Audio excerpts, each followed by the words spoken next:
friends, this is Sheila Keeter. I am the Teacher for Inclusion, which means I have a Teachers Pay Teacher shop called Teacher for Inclusion, as well as a blog.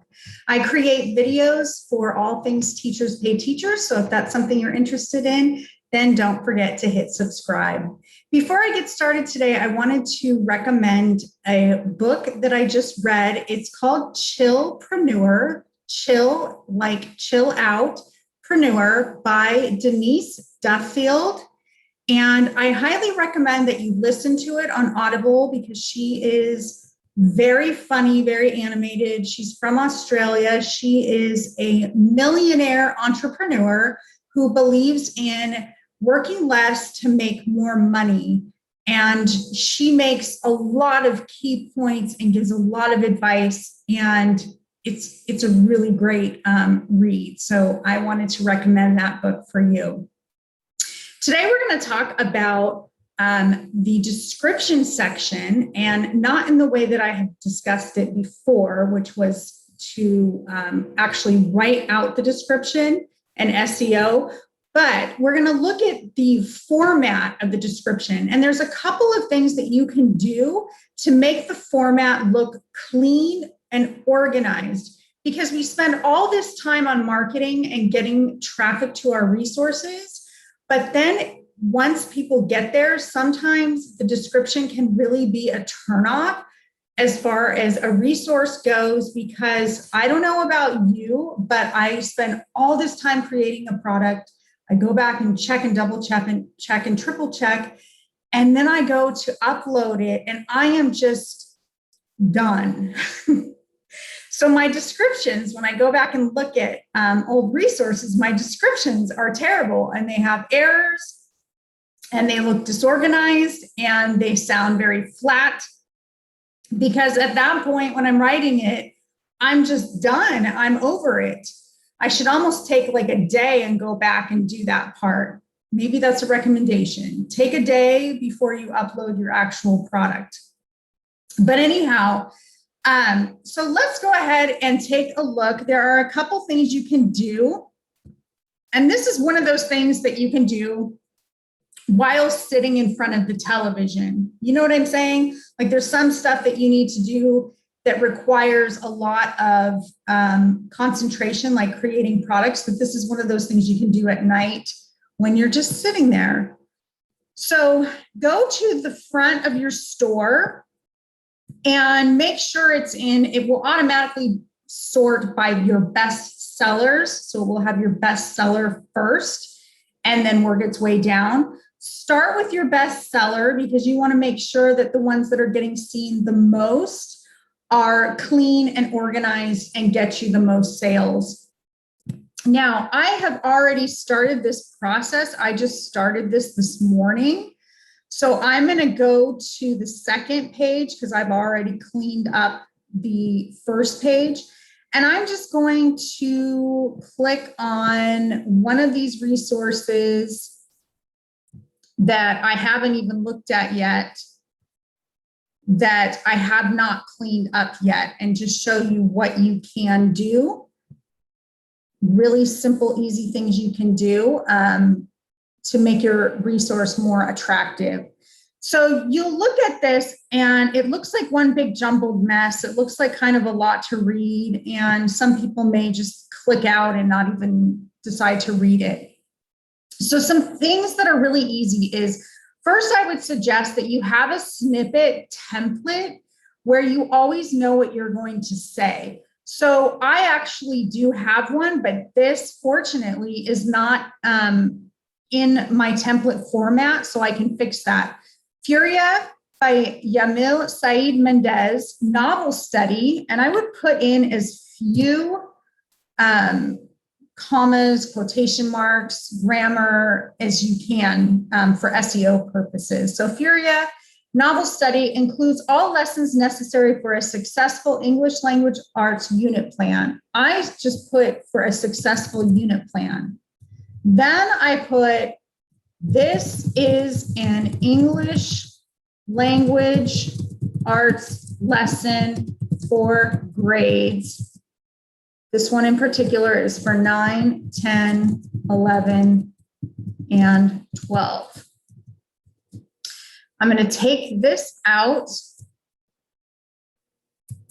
And once you've said what it's for, what grade it's for, then you can round it off with something that kind of boosts the buyer's confidence, such as your students will experience rigor and creativity with this lesson built on best teaching practices. Okay, done. Now, next it says the lessons included in the unit are as follows, and this is what we're going to change. We're going to take that out. We're going to go down here, we're going to leave a space, and we're just going to put the word featured. One word, featured. Okay, so now we have our bullet point section that has all of the resources, and I would list them all out. Don't put things at the bottom like and more, because if that means 1 or 2 or 3 worksheets, someone could be thinking that that means 20. And if they're disappointed, then you get that bad review. If you want to take an extra step, you could go through and bold the key words. So I would go through and bold like storyboard, theme, claim, evidence. So like here's an error that says there's 2 worksheets, but I've actually combined them into making 1. So I need to change that. Philosophical chairs would be something I would put in bold. Close reading. Thought structure diagram. If you are an English teacher, then you understand why that whole thing is important. Purpose of reading questions, reading comprehension. Because a lot of people won't read the whole thing. And if you have words in bold, then it will boost their confidence in the resource. And we'll bold journal. Okay, so now that we're looking at this, it's a lot cleaner and it's a lot easier to read. It's easier on the eyes. If you want to take it an even step further, you could, that should be in italics. You could bold English language arts. You could bold the grade, or you could bold rigor and creativity. Okay, so see how that looks a lot better. Now, here's the next part that is one really simple step that goes a long way. So you want to have to revisit your shop or to follow me. You want to have that information in there. And then you're going to hit Shift and asterisk, which is the star key. And you're going to put a line all the way through, a nice clean line. And what that does is it separates everything about your resource from any other information that you want to add. So if you want to put your most popular resources, if you want to put your blog link or whatever, put it all underneath that nice clean line. If you have watched other videos of mine, then you know why I have my most popular resources linked here. It's for SEO purposes because it links up with everything that's in these resources. So that's the entire reason I have everything below the line. It's for SEO purposes. So let's go ahead and submit this. Oh, the other thing, always make sure that you have the word keys and have it highlighted, because a lot of teachers are looking to make sure that there's a key. Some of us are not spring chickens and we don't remember every single little detail, and we want to have that key.